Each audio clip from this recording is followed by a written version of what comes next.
वृद्धा आश्रम। रात को कार्तिक के मम्मी पापा घर आए तो कार्तिक ने उनके सामने एक अजीब सी जिद रख दी। वो कहने लगा कि मुझे दादा दादी जी, नाना नानी जी चाहिए। कार्तिक 9 साल का था। उसके मम्मी पापा एक ही कंपनी में काम करते थे।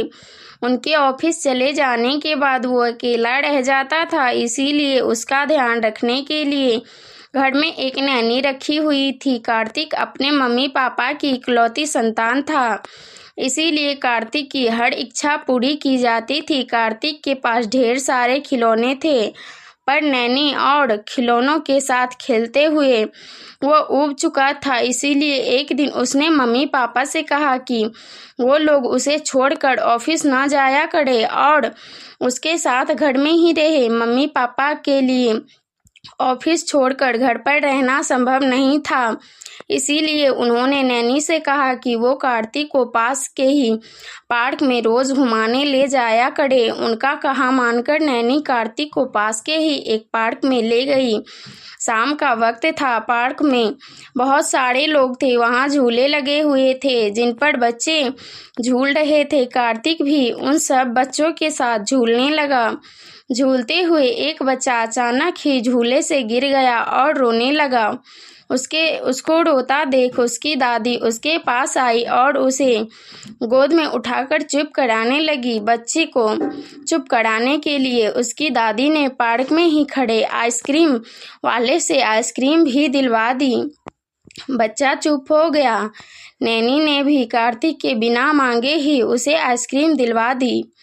कार्तिक बहुत देर से उस बच्चे और उसकी दादी को देख रहा था।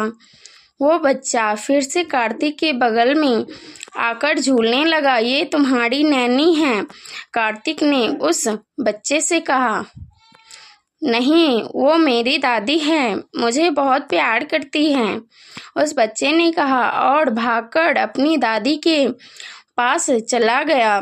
दादी, आपकी भी दादी है? कार्तिक ने अपनी नैनी से पूछा। नहीं, मेरी दादी तो अब इस दुनिया में नहीं रही, पर नानी है और नाना जी भी, नैनी ने बताया। फिर कार्तिक और नैनी घर आ गए। रात को कार्तिक के मम्मी पापा घर आए तो कार्तिक ने उनके सामने एक अजीब सी जिद रख दी।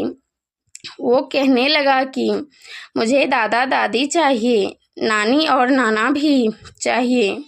उसके मम्मी पापा उसकी बात सुनकर चौंक गए। नैनी ने बताया कि पार्क में बहुत से बच्चे अपने दादा दादी के साथ आते हैं। उन्हें देखकर ही कार्तिक के मन में यह बात आई है।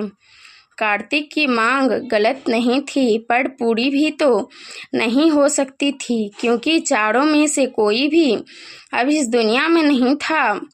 और रही रिश्तेदारों की बात, तो उसके मम्मी पापा दूसरे शहर में और रिश्तेदार दूसरे शहर में थे।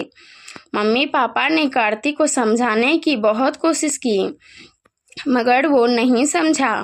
उसने नैनी के साथ पार्क जाना भी बंद कर दिया और हमेशा चुपचाप और चिढ़ा हुआ रहने लगा।